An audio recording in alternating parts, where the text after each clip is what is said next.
गुरु ब्रह्मा गुरु विष्णु गुरुदेवो महेश्वरा गुरु साक्षात परम ब्रह्म तस्मै श्री गुरुवे नमः। प्रेमी सज्जनों, आज हम गुरु पूर्णिमा के शुभ अवसर पर श्री रामायण जी के अनुसार गुरु महाराज की महिमा पर चर्चा करेंगे। गुरु महाराज को क्यों परम ब्रह्म कहा गया है? हमारे वेद शास्त्रों में गुरु की कृपा का बड़ा ही महत्व है।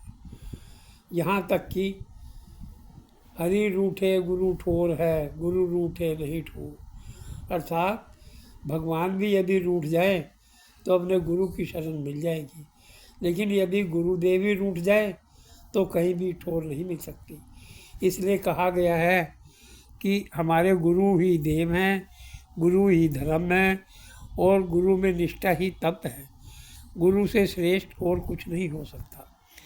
भगवान श्री विष्णु भी अवतार के रूप में राम और कृष्ण बनकर आए तो उन्होंने भी अपने अपने गुरु महाराज वशिष्ठ जी से तथा संदीपन जी से शिक्षा ग्रहण की। सामान्य मनुष्य से लेकर भगवान तक को गुरु की आवश्यकता होती है। जैसे प्रकाश होने पर अंधकार मिट जाता है, वैसे ही गुरु के समर्पण मार्ग से सभी विकार नष्ट हो जाते हैं। हमारे चित्त के विकारों को मिटाने वाले गुरु ही होते हैं। वो ही जीवन जीने की कला सिखाते हैं तथा मुक्ति की राह दिखाते हैं। यहाँ कहा गया है, गुरु गोविंद दोनों खड़े काके लागू पाओ, बलिहारी गुरु आपने जिन गोविंद दिया बताओ।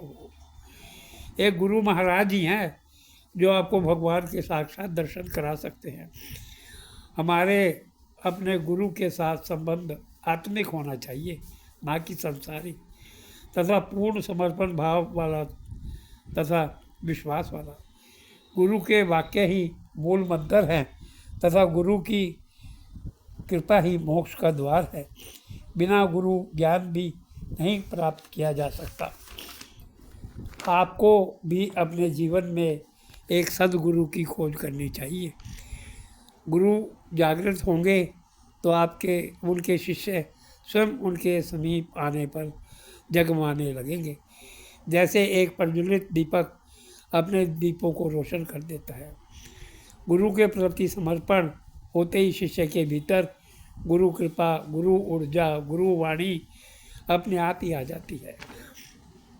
गुरु पूर्णिमा का महत्व और भी बढ़ जाता है, क्योंकि इसी दिन भगवान महादेव जी ने दक्षिणामूर्ति रूप में ब्रह्मा जी के मानस पुत्रों को वेद ज्ञान दिया था। अर्थात बिना गुरु कृपा के मनुष्य चेतना की ऊंचाइयों को नहीं छू सकता है। हमें नमस्तक होकर अपना अहंकार गुरु के चरणों में अर्पित कर देना चाहिए। जैसे बीज मिट्टी में मिलकर वृक्ष बनता है, वैसे ही एक शिष्य का समर्पण गुरु वचनों के प्रति हो तो उसका जीवन लहलहा उठेगा। अपने गुरु महाराज से यही प्रार्थना करनी चाहिए, ना मैं धन चाहूँ ना मैं रतन चाहूँ, गुरु चरणों की धूल मिल जाए तो मैं तर जाऊँ। ना मैं धन चाहूँ ना मैं रतन चाहूँ, गुरु चरणों की धूल मिल जाए तो मैं तर जाऊँ।